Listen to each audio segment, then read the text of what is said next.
Article in the California Globe this morning, headline, Governor Newsom recall still needs donors and signatures. Here's the first paragraph.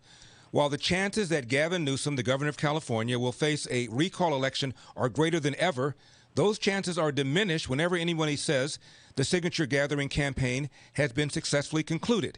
It is not done yet, and without ongoing financial and volunteer support in these 3 final weeks, it could still fall short, end of quote. So we thought we'd check in with the coalition founding member of the Recall Gavin 2020 effort. Please welcome back to the program, Mike Netter. Very great to be here today. Mike, should I be nervous? Well, you shouldn't be nervous as long as we keep pushing the finish line. Like in any sport, the last yard is always the hardest, and that's what we have to push through to. We've got 1.7 million today. We know that the other side is going to push back, and so to ensure this gets done, we need to make sure we get 2 million, which takes money and more signatures.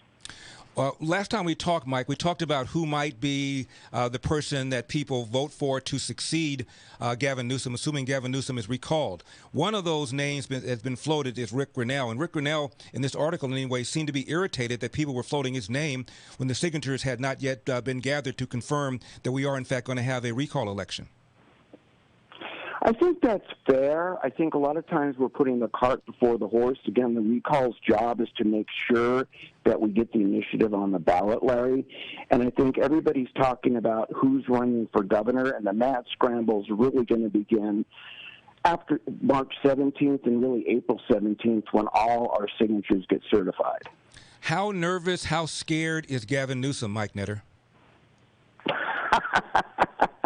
Well, if I could be anybody on the planet right now, I would not want to be Gavin Newsom, because regardless of really even how the recall turns out, and we know it's going to turn out with him being pulled from office, just the fact it gets on the ballot pretty much shoots his political career, in my opinion. Mm-hmm.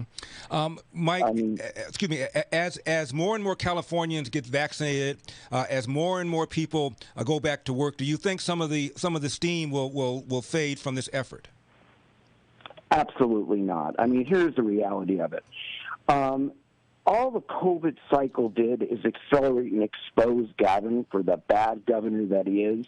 And I'd like to remind everybody that just in the last week, a great article was put out by NPR, as a matter of fact, showing that Gavin has awarded approximately 12 contracts, very large contracts, without competitive bidding. And they just happen to be huge donors to his campaign. So maybe a race before Gavin is forced to leave office, and I don't want to say that necessarily, but I think Gavin's career as a politician, he's getting exposed very, very rapidly.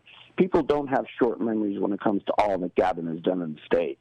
I'm talking to Mike Netter, coalition founding member of Recall Gavin 2020. The website is recallgavin2020.com, recallgavin2020.com. Mike, I think I told you the last time we talked, I knew that Gavin Newsom was beginning to look over his shoulder when when one of his staffers referred to your effort as a coup and said it was being driven by white nationalists. I don't think, Mike, you're a white nationalist.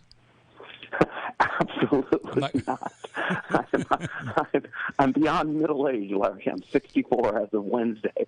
So I don't think I'm a white nationalist. And all of us doing this are really just starting. We have no experience in politics. Orrin Heatley and I are just concerned citizens. We have no background in really any political movement at all. We are just simply the people, along with a blessed 5,000 to 40,000 volunteers that are out there every day collecting signatures of all walks of life, with most of us with no political background. It's the people stepping up to say, we're taking California back. Not a group, not a political group. It's actually the people of California. And I really think that's what scares Gavin the most. The website is recallgavin2020.com, recallgavin2020.com. Mike Netter, thank you very much for taking the time. We really appreciate it. Appreciate being on your show, my friend. You got it. Good luck.